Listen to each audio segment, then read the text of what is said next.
न मेरा बन सका है तू, न मैं तेरा। बच्चे हैं आपके? मेरा मतलब है पहली शादी से। जी नहीं। अच्छा अच्छा। तलाक को कितने साल हो गए हैं? 3 साल।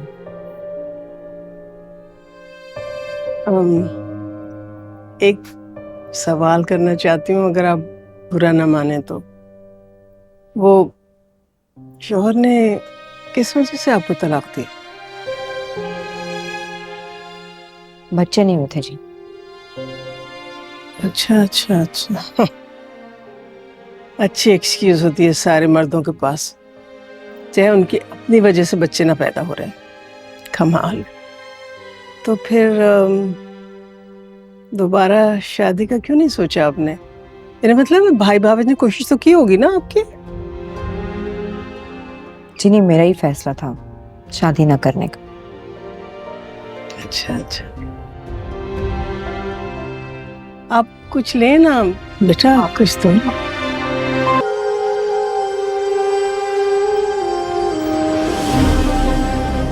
जल्दी कर, मोबाइल ले से, चाबी दे, मोबाइल निकाल से, जल्दी कर, मोबाइल मोबाइल मोबाइल, कोई निशानी चाहिए।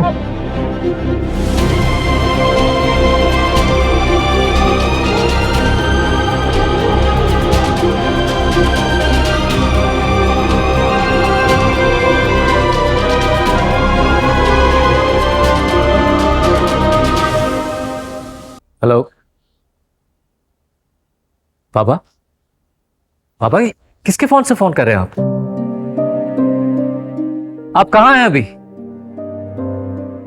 पापा मैं अभी आ रहा हूँ, सोएब मेरे साथ। अरे किस कहाँ जाते हैं? बताओ तो सही।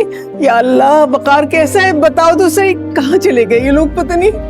या अल्लाह खैर। पापा फोन आ गया है ना, पता चल जाएगा पापा कहाँ है। बस मेरा भाई, प्लीज ना। या अल्लाह, जान निकल अरे है मेरी तो।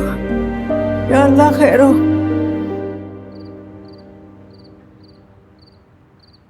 चोट तो नहीं लगी ना तुम्हें कहीं? बाकी बातों को छोड़े आप, पूछिए इनसे। नहीं, पूछिए आप इनसे कि ये हमें किस बात की सजा दे रहे हैं। जो हरकत इन्होंने आज की है वो करने वाली है क्या? बस वो मेरी गलती थी कि मैं बता के नहीं निकला। शुक्र अल्हम्दुलिल्लाह, तुम्हें अपनी गलती का एहसास तो हुआ ना। देखें, बात यह है कि कोई बात नहीं अगर गाड़ी चली गई, लेकिन खुदा ना खास्ता अगर कोई कुछ बुरा कर जाते, कोई नुकसान हो जाता, तो फिर हम क्या करते? इन लोगों का कोई भरोसा नहीं है। स्नैचर्स हैं यार, गन्स होती हैं इनके पास। भाई क्या हो गया? ऐसी बातें ना करें आप। अभी तो डैड हमारे साथ हैं, वो ठीक है, सही है ना? यार शांति, प्लीज बात को समझने की कोशिश करो। हमें डैड का बहुत ख्याल है, लेकिन जिस तरह से ये कर रहे हैं ना, एक दिन हम इनकी वजह से बहुत बड़ी मुश्किल में फंस सकते हैं। लिसन टू मी शांति, सुहेब बिल्कुल ठीक कह रहा है। ये घर से निकलते हैं तो रास्ता भूल जाते हैं, अपना फोन रखकर कहीं भूल जाते हैं। आज जो इन्होंने किया मैं तो डर सा गया हूँ। देखें डैड, अगर आपको ऑफिस में नहीं रुकना था तो फिर आप ऑफिस गए क्यों? बिला वजह सबको डिस्टर्ब करके रख दिया। मैं आपको तलाश करने के चक्कर में कब्रिस्तान तक भी पहुंच गया, वहां पर भी नहीं था। सब घर में परेशान। मतलब बिलीव इट और नॉट, हमने ऑलमोस्ट पुलिस में भी कंप्लेन फाइल कर दी। भाई मैं खुद नहीं गया, मुझे आपा ने कहा था कि दफ्तर जाओ। हाँ ठीक है ना, मैंने जबरदस्ती भेजा तुम्हें दफ्तर, लेकिन इसका ये मतलब तो नहीं कि तुम सारा दिन यहाँ बेकार बैठे रहो। और फिर दफ्तर से इस तरह से निकल के जाना बगैर किसी को बताए कोई अच्छी बात है? तो मालूम है ना तुम हार्ट पेशेंट हो, बीपी तुम्हारा हाई रहता है, दवाएं तुम खाना भूल जाते हो। तो सोचो क्या हम लोगों का हाल होगा। वो मुनज़्ज़ा नहीं है तो। हाँ भाई हाँ ठीक है ना, समझ गए। मुनज़्ज़ा देती थी तुम्हें दवाइयाँ, लेकिन अब मुनज़्ज़ा इस दुनिया में नहीं है। इस हकीकत को तुम जितनी जल्दी तस्लीम कर लो उतना ही तुम्हारे लिए बेहतर होगा। कोशिश करूंगा। बाबा टू बी ऑनेस्ट, आपकी कोशिशों से अब हम थक गए हैं। हम ऑफिस देखें, घर देखें, क्या क्या देखें? या सारा दिन आपके पीछे पूरे शहर में ख्वार होते फिर? आप बताइए ना हमें। देखिए, इन्हें तो हमारी परवाह रही नहीं। अब ये चाहते हैं कि हम इनकी परवाह करनी भी छोड़ दें। तो अगर ये चाहते हैं इस तरह तो ठीक है।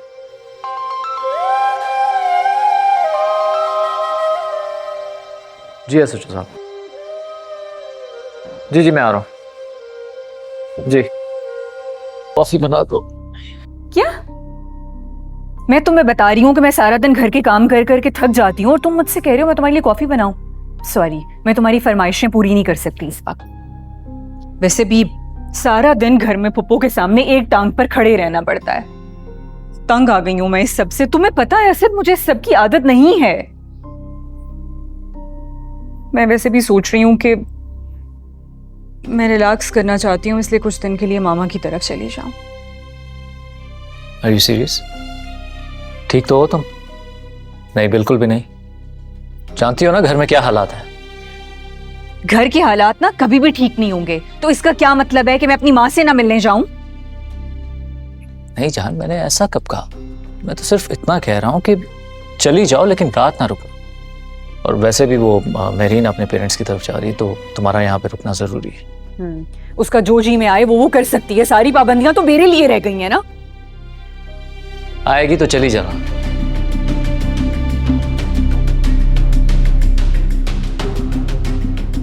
महरीन, महरीन मेरी बात सुनो। किस बात पर नाराज हो यार? इस तरह मत करो, मुझे अकेले छोड़ के मत जाओ। ज़ुहैब, तुम्हें मेरा एहसास है किस हाल में हूं मैं? मुझे ज़हनी सुकून चाहिए जो मुझे इस घर में नहीं मिल सकता। कुछ दिन और रही तो यहाँ पे पागल हो जाऊंगी मैं बस अपनी अम्मा के घर जाना चाहती हूँ। अच्छा, मेरी बात सुनो। देखो प्लीज कुछ दिन और रुक जाओ। पुप्पो भी आई नहीं, वो क्या कहेंगी? तुम्हें अपनी पुप्पो की पड़ी है, और वकार अंकल वो तो सारी हदें पार कर चुके हैं। महरीन, तो और क्या कहूं मैं? तमाशा बन गए हम सबके सामने। आज सोबिया खाला मजाक उड़ा रही थी कि वकार अंकल अपनी उम्र देखे और अपनी हरकतें। मैं तो शर्मिंदा होकर रह गई हूँ। तो वो लोग कौन होते हमारे घर के मामलों पर हंसने वाले? किस किस को रोकेंगे आप? जाने दो मुझे बस। मेरी बात सुनो। देखो महरीन, इस सिचुएशन में मैं उनको अकेला नहीं छोड़ूंगा, समझो इस बात को। आज गाड़ी दे हैं, कल कुछ और बड़ा नुकसान कराएंगे। उन्हें किसी चीज की अहमियत का एहसास नहीं है उनमें कोई एहसास अब बाकी। देखो मुझे भी इस बात का दुख है कि ना उन्हें हमारी फिक्र है ना हमारी परवाह। सुहेब प्लीज उन्हें मना लो ना। उन्हें कहो कि दूसरी शादी के लिए हाँ करते। मैं इस हाल में ना तो उनका ख्याल रख सकती हूँ ना अपना। महरीन क्या हो गया? किस तरह की बातें कर रही हो? तुम तो ऐसे बोल रही हो जैसे कोई नई आने वाली अल्लाह मियां की गाय होगी, हर तरह से डैड को संभाल लेगी। What's wrong with you? Believe me, ऐसा ही होगा। तुम उनसे बात तो करके देखो। क्या मतलब? तुम्हारी नजर में कौन है? खाला की जो नंद है, नरगिस आंटी। मुझे यकीन है वो ना नहीं करेंगे।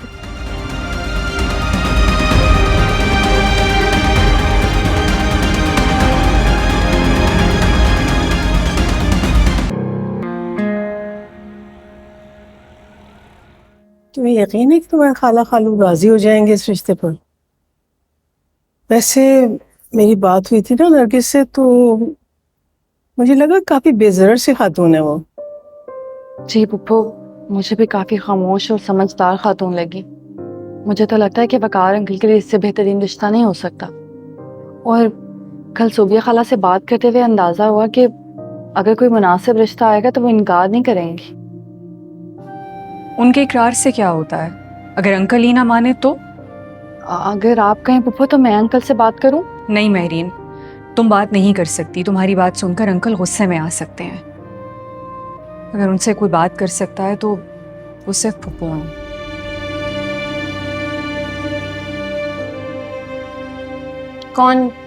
कौन किसकी बात नहीं मानेगा? किसकी बात हो रही है? अंकल की बात हो रही है। पापा की? हाँ बेटा, हम लोग वकार की दूसरी शादी के बारे में सोच रहे हैं। What? फूफा आप ये बात किस तरह सोच सकती हैं? इनफैक्ट कोई भी। शान से आप जानती हैं ना ये बात हरगिज नहीं हो सकती है। आपको मुझे बताएं क्या लगता है कि पप्पा आप लोगों की ये फजूल की बात सुनेंगे? कभी भी वो आप लोगों की बात नहीं मानेंगे, कभी भी नहीं। शानज़े मेरी बात सुनो। शानज़े, जाने दो उसे, मैं बाद में समझा दूंगी।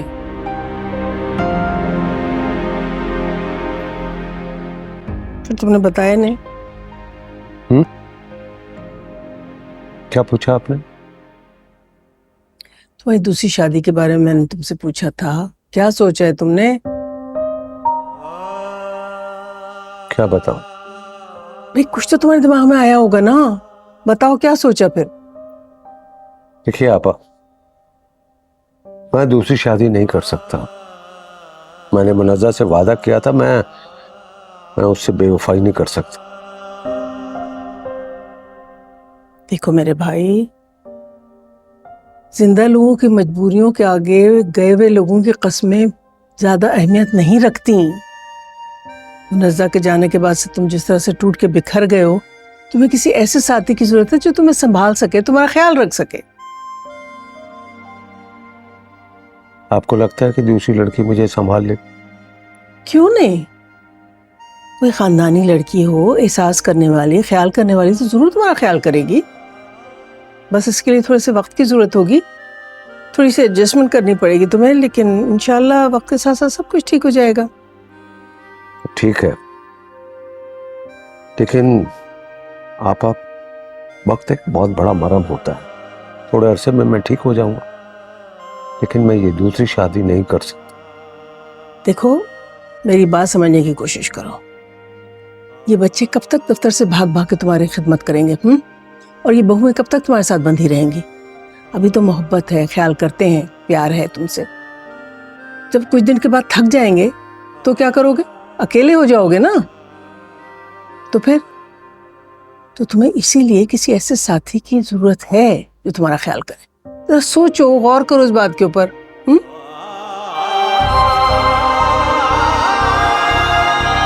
ये लो।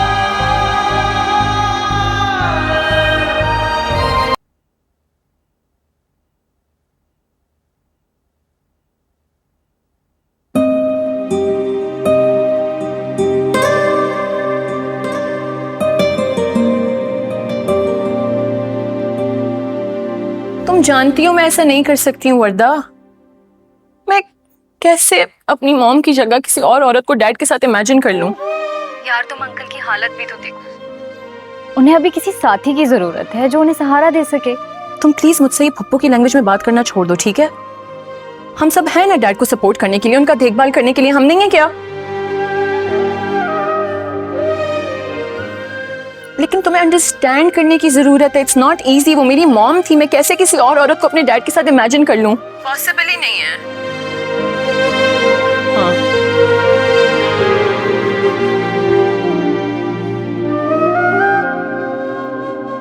मैं अब दोबारा शादी नहीं करूंगी। वैसे भी मुझे नहीं लगता कि अब मेरी शादी की उम्र रही है। ये तो तुम अपने साथ ज्यादती कर रही हो नरगिस।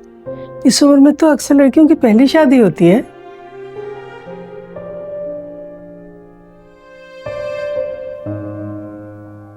देखो, मेरी बात सुनो। तुम्हें अपने भाई भाभी के घर में इस तरह से मुलाजमा की तरह से काम करते देख के तुम्हारी वालदा की रूह खुश तो नहीं होती होगी ना? अब अगर तुम शादी कर लोगी तो अपने शौहर के घर में मालिकन की तरह से रहोगी उसके साथ। तुम्हारी वालदा की रूह को यकीनन तस्कीन मिलेगी, सुकून मिलेगा, है ना? खुश होंगी वो। मगर मैं खुश हूं अपनी जिंदगी से, जैसी भी है। मैं समझौता कर चुकी हूँ इससे। अच्छा ठीक है, लेकिन मेरी बात सुनो। अभी तो तुम भाग भाग के सारे काम कर लेती हो, लेकिन इंसान की जिंदगी में एक ऐसा वक्त भी आता है जब वो ये सब कुछ नहीं कर सकता। तो फिर ऐसे बेकार इंसान को कौन बर्दाश्त करेगा? तुम्हारी भाभी कर लेंगे बर्दाश्त तुम्हें? हाँ, भाई शायद कर ले। वो तो अब मुझे जैसे बर्दाश्त करती है मेरा दिल जानता है। यही तो मैं कह रही हूँ ना नरगिस। देखो, अब तो वो तुम्हें जैसे तैसे बर्दाश्त कर रही हैं। तुम्हारा दिल चाहता होगा तुम कहीं भाग जाओ, लेकिन जाओगी कहाँ? तो अल्लाह ताला तुमको ये मौका फराहम कर रहा है, एक दूसरी जगह का आसरा दे रहा है तुमको। तो अल्लाह का शुक्र अदा करो, उसको ठुकराओ मत, कबूल कर लो खुश दिली से।